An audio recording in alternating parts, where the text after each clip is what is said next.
Well, here everyone, Dave Cook with D'Franco Painting and Wallpaper. So we had a couple requests for this, so I thought I'd just do a quick video and then we're gonna do a blog post on this also.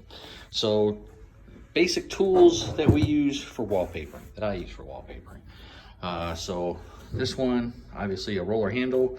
That way when you're rolling the wallpaper adhesive to the back of the wallpaper, you can do it. I use Natural C foam sponges. I think do a much better of cleaning and washing the walls, and going along with that, these microfibers, they do a really good job in order to get the water off the walls. You can't do this with natural fabrics, but overall these work really well. And of course a pencil, tool belt. I've had this one for, I think I'm going on 4 years now, so it's held up really, really well.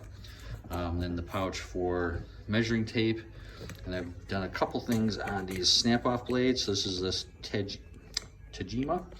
It's nice. This thing is called a blade eater. So as the blade comes off, every time you use it, it goes right in the side of this, snaps off, you got a brand new blade. Makes it very easy, convenient to use. Right next to that is a pencil holder, straight edge and cutting guide. So it works great along doorways like this. You can slide straight down, get a clean edge. And then you got a smoothing tool. So when you're putting this to the wall, you're actually moving it back and forth to get the air out. And then of course a sweep. This is just one version. We've got a couple of them. I like this one with the handle in it, just to be able to hold it better, and my knuckles aren't hitting, I'm not slipping, my hands and nails and ring isn't hitting the wall, but just a nice way to sweep, just like it says. And then we have regular razor blades. I had these just because it was really cheap to buy them by the case. That was 1.5 years ago, and I still got half the case left. But we've been using them. I use them for everything: cabinet refinishing, wallpaper. I got some at home. These have been really nice. Screwdriver with the different tips on there. Removing outlet covers, the covers for cable, the covers for telephone. Some's a Phillips, some is a slotted, and has all the different handles in here. So I really like this one. I use a laser level, and then we also have a regular level out in the van. So this laser level is basically exactly what it says. It's nice. It'll put a line this way. It'll put a line that way. And it'll put a cross beam on here. And then you turn it one more time. And then if you have this on a tripod, if you have it works good if you're painting different lines, because you actually move it and it'll hold that different pattern. So some of the patterns have these different crosses, and it makes it nice because you can move this to wherever you want. Then those spots where you don't see is where the front of this, the glass or plastic got broke off of it. It still works, but it doesn't have that front plastic. And as much as I love these things because they're made in the USA, one thing I don't like is they got bought out by somebody and they don't replace those anymore. You have to buy a whole new one. I'm not spending $400 because that is broke. And this version is the red laser, and they don't make the red laser, they make the green, and the green sucks up the batteries probably twice as long as the red one does. So as long as this one works, I'm gonna keep using it. And then spackle, you wanna keep spackle with you for small pinholes.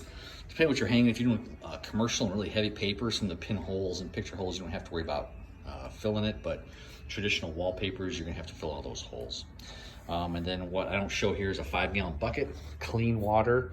You wanna make sure you always have clean water for washing your walls, washing your tools. Those are the basics of what we have. And then as we get into our shop, we have a commercial paste machine for the 54-inch.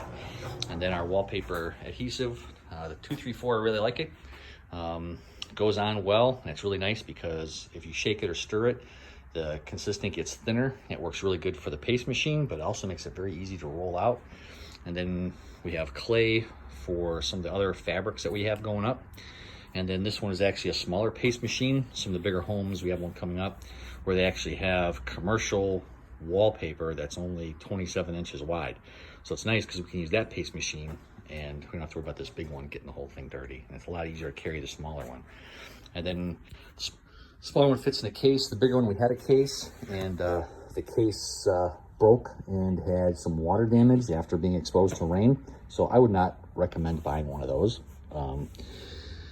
And so we just got done washing this at the car wash, which is a nice, easy way to do it. And we just strap it right to the dolly. And then we have our cutting tables that go along with that.